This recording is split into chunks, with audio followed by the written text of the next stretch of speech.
Next, a similar situation again when my opponent has gotten fairly good position and I've attacked this leg with my outside single, head outside single, but his weight is in, and especially too, if it's not bent down too much.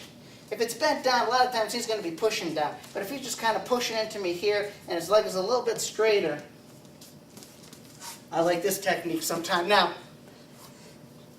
it's critical that I keep the weight here, because even though the weight's pushing into me, I still want to keep as much weight down here as I can. The more weight on his foot means the less weight on me. And what I'm going to do now from here is I'm going to corkscrew. It is absolutely critical that I maintain that socket position, that ball and socket position the whole way through. And as I do, this arm, or this shoulder, is going to rotate, and I'm going to bring his hip down to the mat here, to this position here. And this shoulder must maintain in his socket the whole time. If it goes outside, I'll be defeated. So I'm in this position here. He's pushing, Colby's pushing into me. From here, I'm going to swing him. But as I do, the weight really comes down here, and I concentrate on keeping that ball and socket position here. This position here. Okay. As long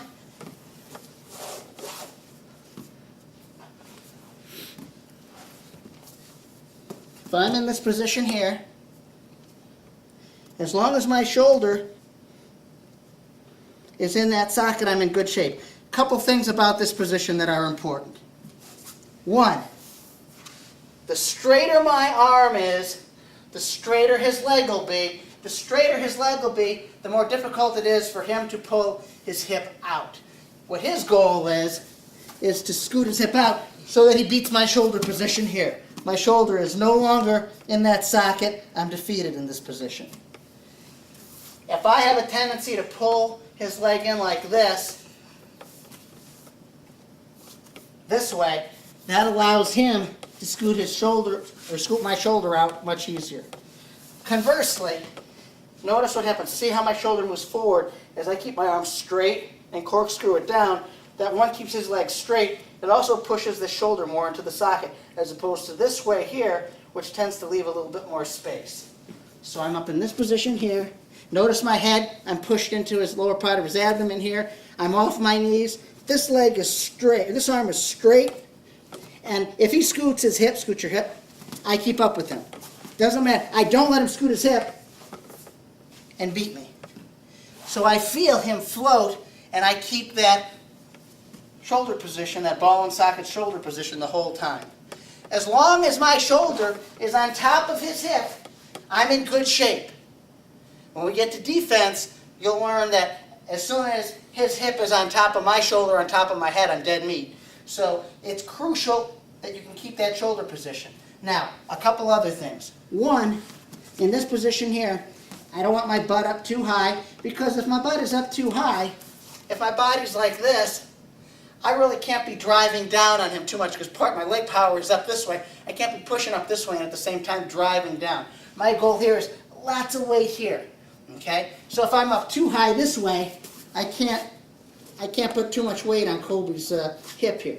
Conversely, if I'm too flat, I don't have a lot of weight on it either, and you can scoot out a little easier. The more weight I have in that ball and socket, or in that socket, the more favorable I'm going to be, or the greater the chances that I'm going to score. So, it's sort of a mid-range position that you just got to kind of find. I'm driving in here, I'm pushing in this position. If he tries to scoot that out, I keep this leg straight. By keeping my arm straight, like I'm driving it right through here. I'm never lifting it up, because as soon as I lift it up, as soon as I lift this up, boom, he beats me. As long as I keep this leg and this arm driving here, it's very difficult for him to get that shoulder position out. Go ahead, Colby. I'm in pretty good shape. I'll just keep following him. I'm going to keep following him. And from that position here, when I can, I have to come around the head. Or, alternatively, if I'm here, say he's reaching over my body, okay, and I'm driving from this position, you can hop over. Now, if Colby grabs my body here, I still need to concentrate on keeping the shoulder position. I can't grab his head now, okay? I can from here hop over, and when I hop over, I keep the weight as I hop. The weight stays in this socket here, like this. Boom. I come across. As I hop over the whole time, that weight is driving down, so if he's scooting, I'm going to be floating on that hip. But it's crucial that when I hop over, I don't hop over too high, because if I hop over too high, he'll throw me. So when I hop over low. I hop over low and lateral as opposed to like this, where then he can take my momentum and throw me over him, and then I've got nothing. Now, the other thing is if Colby grabs me here, if I can, sometimes from this position, I can grab this here, up to the side here. You'll notice I change my angle. I'm not just going to grab here and try to roll here. I roll them on my head, hurt myself. I come out more to the side and even past perpendicular. Watch. From here, block with my head, turn into me, Colby. Block with the head, turn away from me, Colby. Pull down. One of the times when he turns into me, turn in. That's typically when I'm going to transition to switch. Post with my head, block his leg, and hold down on his arm when he turns in. Next, I'm in this position here. Sometimes instead of driving over, his head sometimes might be up a little bit, so it's hard for me to grab. All you got to do is turn your body a little bit to grab. That's not a big deal. In other words, you just change the angle slightly. Grab from here, and then you're going to come through. So sometimes if I'm trying to reach for his head and I can't get that because he's scooting out, I reach around this way, grab. So I'm just changing the angle of my body slightly, and then I come around. Sometimes, in this position here, again, trying to keep my shoulder in this socket, like a ball and socket type joint. As I'm lifting this leg, I can help myself with this leg. Now, there's a couple ways to do it. The first one I'm going to show, I think, is a little less effective because it allows Colby, I think, to be able to slip out, or at least it allows him to have a higher probability of slipping out relative to the second way that I'll show. So I have the outside single here. I'm going to pin his hip good here. Now, sometimes, if I can get this leg up, I'm going to be in a better position, okay? So I can sometimes lift it up with my leg, or my arm rather, but sometimes if I can lift it up with my leg, that can help too. Now, notice the position of my leg here. I have hooked on the inside, but also notice too that it's not hard for Colby to slip out here. That, in my opinion, is a less favorable way of securing my opponent's leg with mine.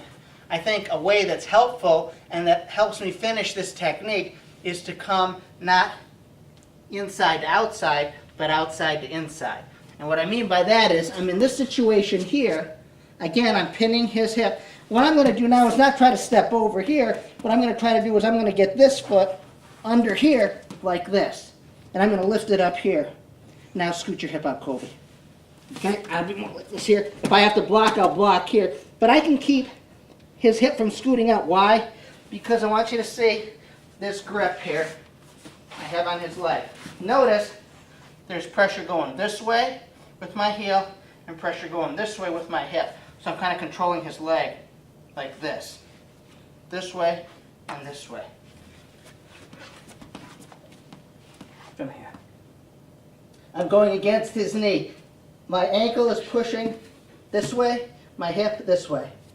Now from here, I can lift him up fairly high from this position, and I can usually bust through at that point because the higher I get his leg, typically his head is going to be down, and typically his hips are going to be down. If his leg is down, it's much more easy for him to move his hips. So I'm in here. Sometimes I'll posture, I grab to this position here. Now from here, I can lift up. From here, notice I can transition much more easily. As soon as I feel like I have some space. From here too, it's not a big deal. From this position here, to be able to jump over because I'm able to freeze up his hip on the mat. So I think this is a useful finish in this position to be able to tinker with and to have some sense of feeling controlling his hip by controlling the ankle inside out here and the knee outside inside here, like that. One more time. So I'm in here, I'm pushing in. From this position here, I grab, and from this position I'm just going to lift. As soon as I can, I'm going to transition. But as you can see, that helps me get in somewhat more favorable position than if I'm just coming here.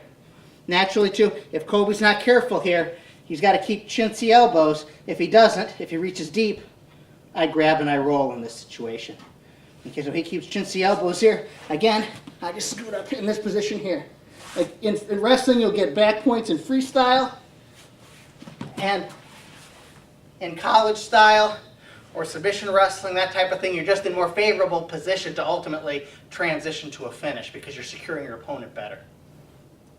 Another reason, besides him slipping his hip out, in terms of the first technique that I showed probably not being as safe or as efficacious in terms of finishing your opponent or finishing the takedown, I become vulnerable to Kobe's attack and submission from here. From here, if I reach up here,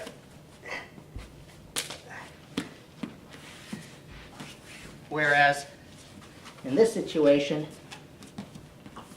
he's not going to be able to get much, or as he's reaching, I'm going to be able to finish.